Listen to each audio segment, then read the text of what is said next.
Hope you are well. We will discuss key topics in the first area. The first area covers networking, including network components, types, reliability, and security. Communication and networks are as essential as water and food, especially now. Networks consist of services like emails and web services.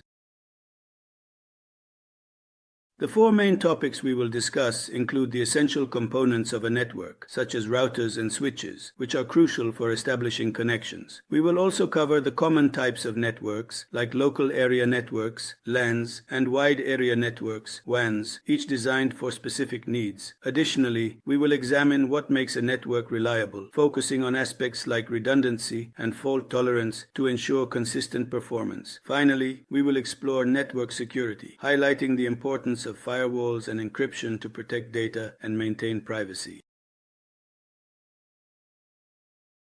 It's well known that communication and networks are as vital as water and food, especially in the current era. The network consists of a network, which initially included emails, and web services. Web services include browsing websites or transferring files. When we talk about networks, we mean peer-to-peer or client-server networks. In peer-to-peer networks, devices share privileges. It's easy to set up, simpler and cheaper. Networks are made up of networking devices because by web services, we mean browsing data on websites or transferring files from point to point or from sender to receiver.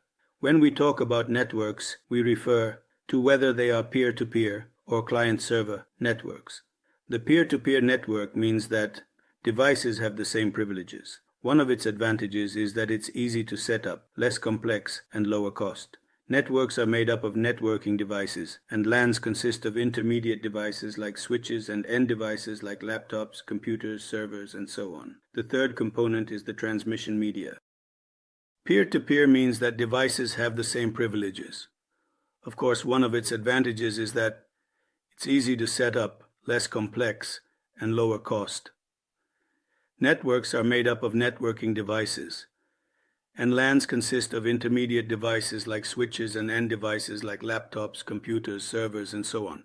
The third component is the transmission media. The LAN consists of intermediate devices like switches and end devices like laptops, computers, servers, and so on. The third component is the transmission media. The laptop, the computer, the servers, and so on. The third component is the transmission media. And that is, which are the cables, such as the cable we have. And we also have wireless options, for instance, such as Wi-Fi and Bluetooth. Like Wi-Fi and Bluetooth, which are common in many devices,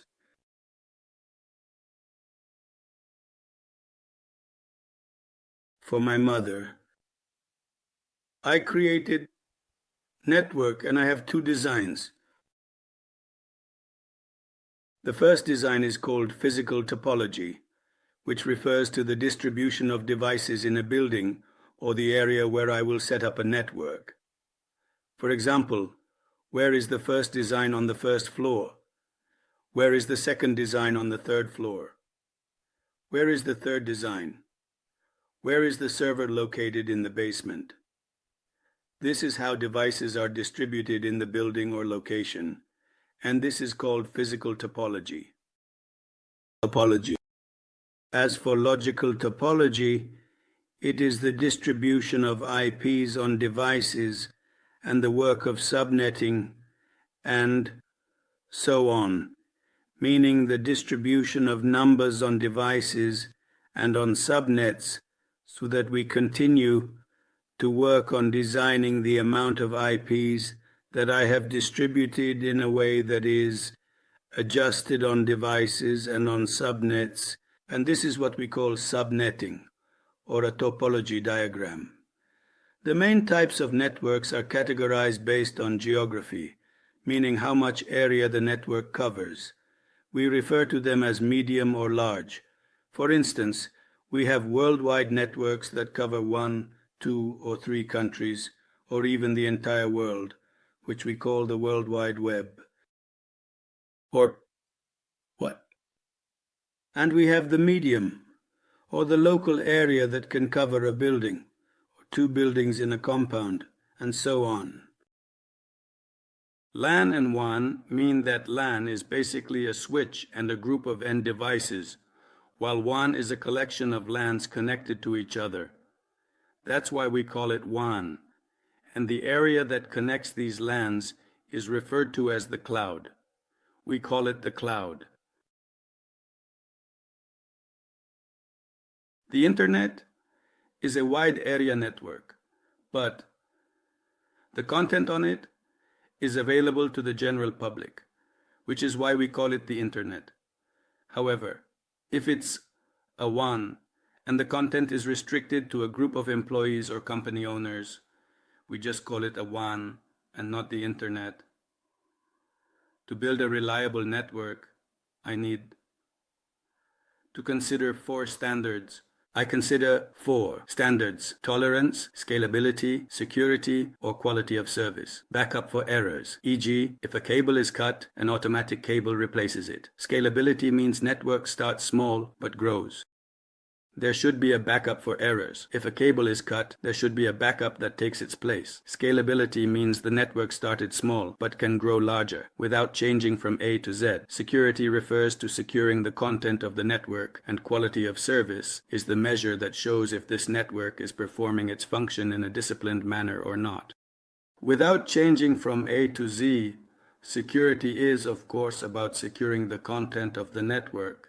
And quality of service is the measure that tells me whether this network is performing its function in a disciplined manner or not.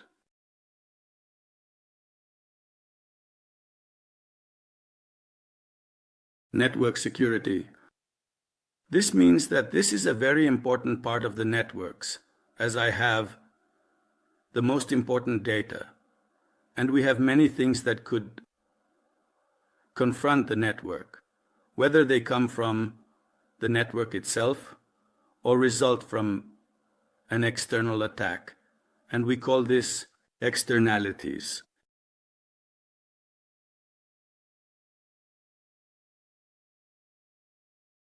In summary of Unit 1, we learned how networks affect our public lives. We explained how to represent the network in terms of both physical and logical topology, and we discussed the difference between LAN and WAN. We also got a general idea about security and the threats that the network might face, whether they are internal or external. It also hints at what it means to be a network professional. We gave our parents a general idea about security and the threats that the network might face, whether they are internal or external. It also hints at what it means to be a professional in the field of networking. Network house, what you might encounter at work and your job opportunities in the field of networking. This is the summary of the network. Peace be upon you and God's mercy and blessings.